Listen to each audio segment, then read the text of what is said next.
आप सभी को वट सावित्री व्रत पूजन की बहुत बहुत शुभकामनाएं। तो आज के इस वीडियो में हम जानेंगे कि वट सावित्री का पूजन आप घर पे किस प्रकार से कर सकते हैं। देखिए, वट सावित्री में वट वृक्ष की पूजा की जाती है। तो ये छोटा सा पौधा आप नर्सरी से भी ला सकते हैं या फिर आप इसकी टहनी से भी पूजन कर सकते हैं। टहनी को किसी गमले में लगा लें। हमने तुलसी जी के साथ में लगाया है क्योंकि इस दिन आप तुलसी जी का भी पूजन कर सकते हैं। और एक चौकी लगाई है, चौकी के ऊपर लाल या पीले रंग का वस्त्र आप बिछा लें।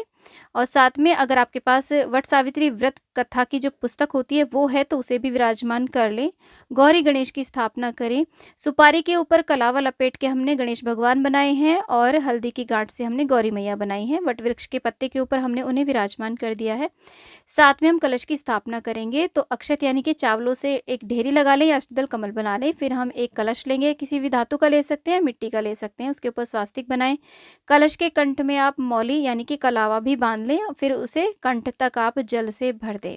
देखिए, अगर आप कलश की स्थापना नहीं करना चाहते हैं तो इस पार्ट को आप स्किप कर सकते हैं। बिना कलश की स्थापना किए भी आप ये पूजन कर सकते हैं। बस एक जल का लोटा भर के रख लीजिएगा।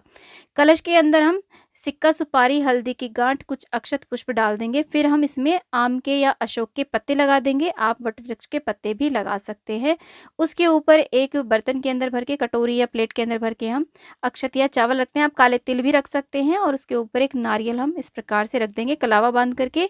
आप चाहें तो दीप कलश भी बना सकते हैं, यानी कि इस कलश के ऊपर नारियल की जगह आप दिया जला के भी रख सकते हैं। दीप कलश उसे कहते हैं। साथ में हम एक धूप दीप जला लेंगे। और देखिए, इसमें वट वृक्ष के पत्तों से श्रृंगार भी किया जाता है। तो आप इसे कलावे में बांध करके अपने हाथों में बांध सकते हैं, जूड़े में लगा सकते हैं या गले में भी माला की तरह पहन सकते हैं। क्योंकि ऐसा माना जाता है कि माता सावित्री ने इस दिन वट वृक्ष के पत्तों से श्रृंगार किया था और वट वृक्ष का पूजन किया था। तभी से आज के दिन वट वृक्ष का पूजन किया जाता है और परिक्रमाएं की जाती है। धूप दीप हम जला लेंगे। उसके बाद में हम ऐसे जल का छींटा दे करके सभी को स्नान का भाव करा लेंगे। इसके बाद में हम पूजा शुरू करेंगे। तो सबसे पहले हम अपने पूजन का संकल्प ले लेंगे, व्रत पूजन का संकल्प ले लेंगे, हाथ में अक्षत पुष्प लेकर के, और भगवान से प्रार्थना करेंगे कि वो हमारी इस पूजा को स्वीकार करें। अक्षत पुष्प को ऐसे हम चौकी पर छोड़ देंगे। अब इसके बाद में हम देखिए, जब हम पूजन करते हैं ना देव वृक्ष का, तो हम इस तरीके से जल से सींचते हैं। इस प्रकार से तो हम ऐसे जल से सींच देंगे। तो हमने तुलसी के गमले में वट वृक्ष की टहनी लगाई है, तो इस दिन तुलसी का भी आप पूजन कर सकते हैं। अगर आपको किसी भी कारण से वट वृक्ष नहीं मिल पा रहा है, टहनी भी नहीं मिल पा रही है, तो जल सींच दिया है हमने। उसके बाद में हम ऐसे देखिए, अपना सिंदूर दान जो होता है ना, सिंदौरा, उसे भी आप पूजा में विराजमान कर लें। सभी को हम ऐसे चंदन से तिलक कर देंगे। गौरी गणेश को, वट वृक्ष को, तुलसी मैया को, और वट सावित्री व्रत कथा की पुस्तक पर सत्यवान सावित्री और यमराज जी दिए गए हैं, उनका भी हम ऐसे पूजन करेंगे। साथ में ही वरुण कलश देव को भी ऐसे हम तिलक कर देंगे। इसी के साथ में हम सभी को रोली से भी तिलक करेंगे और कलश के जो पत्ते हैं इनको भी हम ऐसे चंदन से टीक देंगे, इन्हें भी सजा देंगे अच्छी प्रकार से। तो ये जो पूजन है सर्वप्रथम सावित्री मैया ने किया था अपने पति सत्यवान के प्राणों की रक्षा के लिए। और इसके बाद में देखिए, अक्षत हम इस प्रकार से समर्पित कर देंगे। फिर हम सभी को रोली भी लगा देंगे। ऐसे देखिए, तुलसी मैया को, वट वृक्ष को इस प्रकार से, और यहाँ पर सावित्री मैया को भी हम ऐसे यहाँ पर रोली लगा देंगे। गौरी गणेश को भी, सभी को ऐसे रोली समर्पित कर देंगे। सभी को हमने ऐसे टीका कर दिया है। और साथ में अग्निदेव यानी कि दिए का भी आप पूजन करें। इसी के साथ में देखिए, ऐपन जरूर लगाया जाता है इस पूजन में। और आप हल्दी को पानी के अंदर घोल लें, थोड़ा सा उसमें आटा मिक्स कर लें, चावल का आटा या गेहूं का आटा, तो उसे हम ऐपन बोलते हैं। ऐपन से हम सभी को ऐसे तिलक कर देंगे। वैसे जब हम वट वृक्ष का पूजन करते हैं तो हम उस पर थापे देते हैं। हाथ की छाप जो होती है, वैसे 5 या 7 थापे लगाए जाते हैं। तो आप घर पे पूजन कर रहे हैं तो बस ऐसे टीक दीजिएगा। और इसके बाद में हम काले तिल समर्पित करेंगे। दिए में थोड़े काले तिल डाल देना। इस प्रकार से अमावस का दिन होता है। ये जो पूजन है, ये ज्येष्ठ मास की जो अमावस्या आती है कृष्ण पक्ष की, उस दिन ये पूजन किया जाता है। तो इस दिन आप पितरों का ध्यान अवश्य करें, उनका भी पूजन जरूर करें। यहाँ पर हमने जनेऊ समर्पित कर दिया है गणेश भगवान को। सभी को वस्त्र रूपी आप कलावा समर्पित कर दें। गौरी मैया को, और यहाँ पर सत्यवान सावित्री को, वरुण कलश देव को, सभी को हम इस प्रकार से वस्त्र समर्पित कर देंगे। और तुलसी मैया और वट वृक्ष को, सभी को हमने वस्त्र चढ़ा दिया है। आप चाहे तो प्रॉपर वे में साड़ी, सूट और पैरावनी या जो भी वस्त्र आदि होते हैं ना, वो भी पूजा में निकाल सकते हैं। और इसके बाद में हम सभी को फूल चढ़ा देंगे। अगर आपके पास देखिए फूल माला है तो फूल माला आप चढ़ा दें, नहीं तो जो भी फूल आपको मिल पाए वो आप यहाँ पे सभी को समर्पित कर सकते हैं। वरुण कृष्णदेव को भी हमने ऐसे पुष्प समर्पित कर दिया है। और फूल माला है तो फूल माला आप चढ़ा दीजिएगा। ऐसे देखिए हमने वट वृक्ष को भी यहाँ पर माला पहना दी है।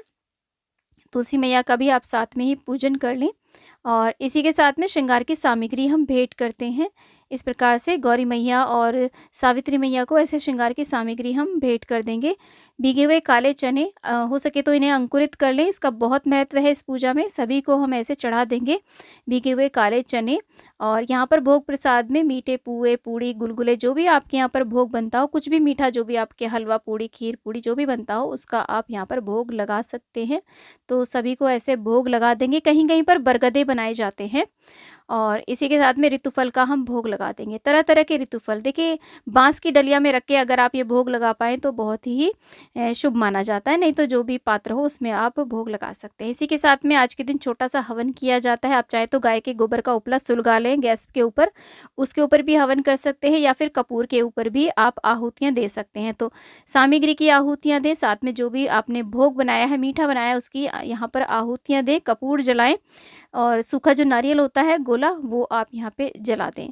साथ में देखिए हमने सभी चीज़ों की आहुतियाँ दे दी हैं और सामग्री की आहुतियाँ दे दें। 5, 7, 11 जितनी चाहे उतनी आहुतियाँ दे सकते हैं। साथ में काले तिल की आहुतियाँ आप अवश्य दें, थोड़ा सा घी इसमें जरूर चढ़ा दें। इसके बाद में सुनी जाती है वट सावित्री व्रत की कहानी। तो कहानी सुनने के लिए एक जल का लोटा आप पास में ही भर के रख लें, हाथ में काले चने लेकर के कहानी सुने। इसका कहानी का वीडियो आपको हमारे चैनल पर मिल जाएगा। आप कहानी हमारे चैनल से भी सुन सकते हैं, लिंक आपको डिस्क्रिप्शन में या फिर एंड स्क्रीन पे मिल जाएगा।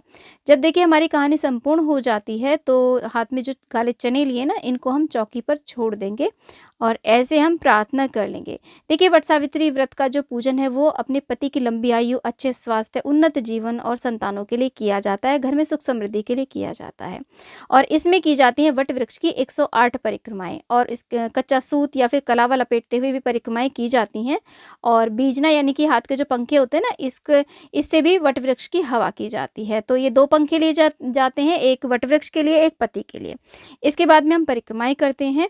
जब हम बड़े वट वृक्ष का पूजन करते हैं तब तो कलावा लपेटते हुए भी परिक्रमाएं करते हैं, लेकिन क्योंकि हमारा पौधा है नन्हा सा तो आप यहाँ पर छोटा छोटा करके 8 बारी या 7 बारी कलावा लपेट दें। बाकी की परिक्रमाएं आप इस प्रकार से कुछ भी ले लें, हाथ में काले चने लेकर के गिनती करके 108 अपनी परिक्रमाएं पूरी कर लें।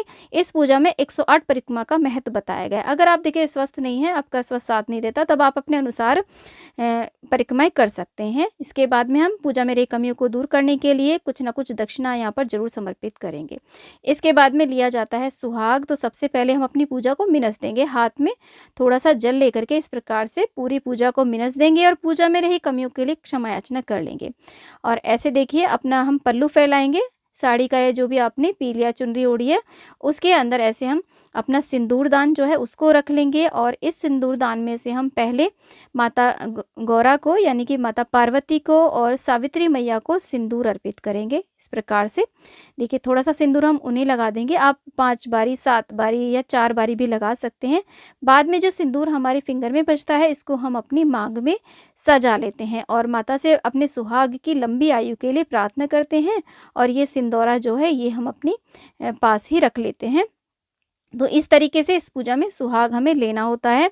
और यहाँ पर देखिए आप आरती अवश्य कर लें। इस प्रकार से गौरी गणेश की आरती करें, वट वृक्ष की आरती करें, तुलसी मैया की, और यहाँ पर वरुण कृष्णदेव की, सभी की हम इस प्रकार से आरती कर लेंगे। इस प्रकार से आरती होने के बाद में हम वट सावित्री मैया, गौरी मैया से अपने अखंड सौभाग्य के लिए प्रार्थना करेंगे, घर में सुख समृद्धि और संतानों के लिए। इस प्रकार से हम प्रार्थना कर लेंगे और पूजा में रही कमियों के लिए क्षमा याचना कर लेंगे। तो ऐसे हमारा पूजन संपूर्ण हो जाता है। पूजा होने के बाद में आप जलादि ग्रहण कर सकते हैं। देखिए ये जो पूजन है ये जब तक नहीं किया जाता तब तक जल भी ग्रहण नहीं किया जाता है। तो इसलिए आप इस पूजन को सुबह सवेरे जल्दी से जल्दी करने की कोशिश करें, क्योंकि जितना ज़्यादा लेट करते हैं उतना ही ज़्यादा ये व्रत फिर कठिन हो जाता है। अधिकतर घरों में पूजा के बाद में, परिक्रमा के बाद में व्रत का पारण कर लिया जाता है। कहीं-कहीं पर शाम तक भी व्रत रखा जाता है, यानी कि दिन में फलाहारी ले लेते हैं, शाम को मीठा भोजन करके भी व्रत किया जाता है। तो जैसे भी आपके यहाँ पर होता है, आप वैसे कर सकते हैं। और ज़्यादातर घरों में ये दो जब तक पूजा नहीं की जाती, बस तब तक ही व्रत किया जाता है, बाद में व्रत खोल लिया जाता है।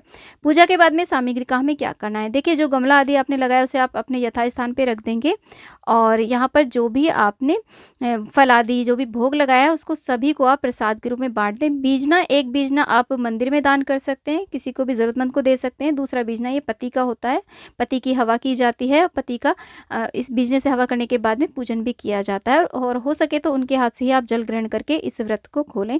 जो भी दान दक्षिणा आपने चढ़ाई है उसको आप ज़रूरतमंदों में दे सकते हैं या मंदिर में भी दे सकते हैं। सुहाग की सामग्री जो हमने चढ़ाई है उसको आप सुहागिन महिलाओं में बाँट सकते हैं और साथ में जो भी काले चने हैं इनको भी आप प्रसाद के रूप में बाँट सकते हैं।